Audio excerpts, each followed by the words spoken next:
आणि पोट जड झालेलं आहे, त्यात आता भेळ घाललेली आहे. त्यामुळे पोट जड झाल्यानंतर काय जड होतं, डोकं जड होतं. डोकं जड झालं की काय होतं, मग डोळे जड होतात. आणि डोळे जड झाले की आपोआप तुमच्या पापण्या खाली जातात. तर आपल्याला काय करायचंय, बिझनेसमॅन बनायचंय, बरोबर ना. त्यामुळे इथं जागा राहणं गरजेचं आहे प्रत्येकाने. आणि जरी कोणी झोपला तरी त्याला मी उठवणार आहे, राग येऊ द्यायचा नाही. कारण आपण या ठिकाणी कशाला आलो, बिझनेसमॅन बनायला, बरोबर. चला तर आजच्या सेशनला आपण सुरुवात करूया. मी पुन्हा एकदा कंपनी मॅनेजमेंटच्या टीमच्या वतीनं आणि सर्वांच्या वतीनं आपलं सर्वांचं एकदा मनपूर्वक स्वागत करतो. सर्वांनी एकदा जोरदार टाळ्या वाजवून दाखवा.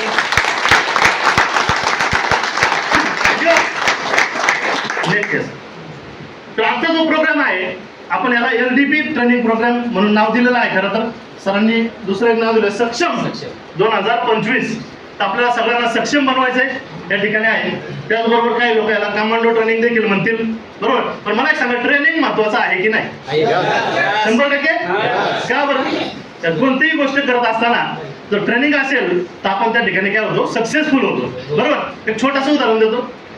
सायकल कोणाला येते या ठिकाणी, सॉरी येत नाही कोणाला ते विचारतो. कारण येते म्हटलं तर सगळेच हात वरतात, कोणाला येत नाही आहे का कोणी या ठिकाणी? ओके. गाडी चालवते, टू व्हीलर चालवते, ओके. ज्यांनी ज्यांनी सायकल शिकली त्यावेळेला सायकल शिकत असताना काय झालं, लगेच आपण सीटवर बसलो आणि सायकल शिकलो का? सुरुवातीला काय झालं, आपण अशीच पळवली ना. वडिलांची सायकल त्यावेळेला असायची मोठी. आपण काय करायचो, एक पॅन्डलवरती पाय देऊन देऊन देऊन चालवायचो. त्यानंतर नळीच्या मध्ये पाय टाकला, बरोबर. त्यांचा हळूहळू नळीवर पाय टाकला. त्यानंतर काय केलं, सीटवर बसलो. त्यानंतर कॉन्फिडन्स वाढल्यानंतर काय झालं, डबल सीट. आपण चांगली सायकल चालवायला लागलो, डबल सीट चालवायला लागलो. आणि एका दिवशी तर अशी चालवली, दोन्हीच्या दोन्ही हात सोडून सुद्धा आपण सायकल चालवतो. समोरचा आलेला त्याला टेन्शन अंगावर येतं. खरं आहे का नाही? पण ज्यांनी ज्यांनी सायकल चालवायला शिकले नाही त्यांना आजही सायकल येणार. आणि जर सरांनी आता ठरवलं मला सायकल शिकायचे, सर आपलं वय का? फक्त 45. फक्त 45. आणि जर सरांनी आता ठरवलं की मला सायकल शिकायची, जमेल का? शिकता येईल का?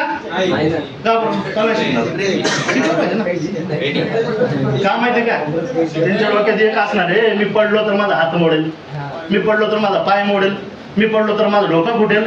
पण आपण ज्या वेळेला बाल्यावस्थेमध्ये असतो त्यावेळेला हे विचार डोक्यात असतात का? त्यामुळे आपण बिंदास चालायचो, बिंदास पडायचो, बिंदास गुडघा फुटले, डोकरं फुटले, कधी काळजी केली नाही. बऱ्याच लोकांचे हातपाय पण मोडले असतील. म्हणून सायकल शिकलो. खरं तर ते ट्रेनिंग नसतं घेतलं तर सायकल शिकलो नसतो. आपले फौजी आहेत, एक्स आर्मी मॅन, ज्या वेळेला मिलिटरीमध्ये जायचं असेल, पोलीस खात्यामध्ये जायचं असेल, त्यावेळेला काय होतं, ट्रेनिंग घ्यावं लागतं. अतिशय कठोर परिश्रमाचं ट्रेनिंग असतं. आपण फक्त पिक्चर मध्ये पाहिलेलं आहे, बरोबर. आपण काही प्रत्यक्षात बघितलं नाही, पण ते सर खूप चांगल्या पद्धतीने सांगतील कसं ट्रेनिंग असतं. पण ते ट्रेनिंग न घेता जर मिलिटरी मध्ये लावलं, पोलीस मध्ये लावलं, त्याच्या हातात जर का रायफल दिली, जे काय असेल दिली, काय होईल, समोरच्याला मारायच्या ऐवजी ते मागच्याला मारायचं, बरोबर ना. पण ट्रेनिंग हे खूप महत्वाचं असतं, कोणत्याही क्षेत्रातलं असतं. एक उदाहरण म्हणून मी तुम्हाला सांगितलं. आपलं पण आता काय चाललंय, 2 दिवसाचं थोडक्यात ट्रेनिंग चालू आहे, बरोबर. आम्ही सगळेजण आमचा अनुभव शेअर करणार आहे, पण हे थोडक्यात ट्रेनिंगच आहे. चला तर मग आपण पुढचं नेक्स्ट घ्यायचं. हा काय हत्ती सगळेजण ओळखतात, बरोबर. एलिफंट, बरोबर, याला सगळेजण ओळखतात. हा सगळ्यात जंगलातला शक्तिशाली प्राणी म्हणून ओळखला जातो, बरोबर. जंगलचा राजा कोण? सिंह. पण सगळ्यात जास्त आता कुणाला आहे? हत्तीला आहे ना, बरोबर. आता ह्या हत्तीच्या पायामध्ये काय आहे? साखळी, बरोबर. सगळ्यात बलाढ्य प्राणी आहे, वजनाने म्हणा किंवा ताकदवर म्हणा, शक्तिशाली प्राणी आहे. तरी पण याच्या पायामध्ये काय आहे? बरोबर. याच्या पायात साखळी घातली, कुणी घातली?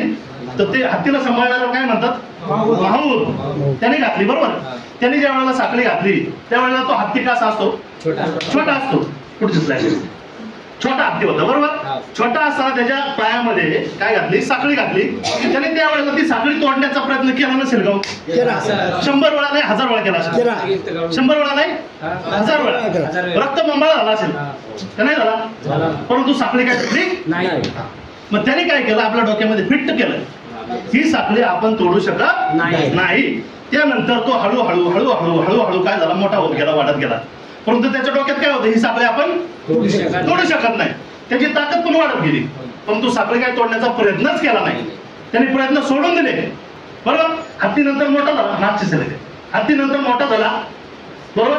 पण साखळी काय त्यांनी तोडली नाही, कारण त्याच्या डोक्यात कुणीतरी किंवा त्याने स्वतः फिट केलं की ही साखळी मी तोडू शकणार नाही, बरोबर. पण त्याच्या आता हा जो मोठा झाला हत्ती मोठा झाल्यानंतर जर त्याला कोणीतरी जाऊन कानामध्ये सांगितलं, बाळ हत्ती आता तू छोटा राहिलेला नाहीयेस, आता तू काय झालाय मोठा झालाय, तर तो साखळी तोडेल का नाही?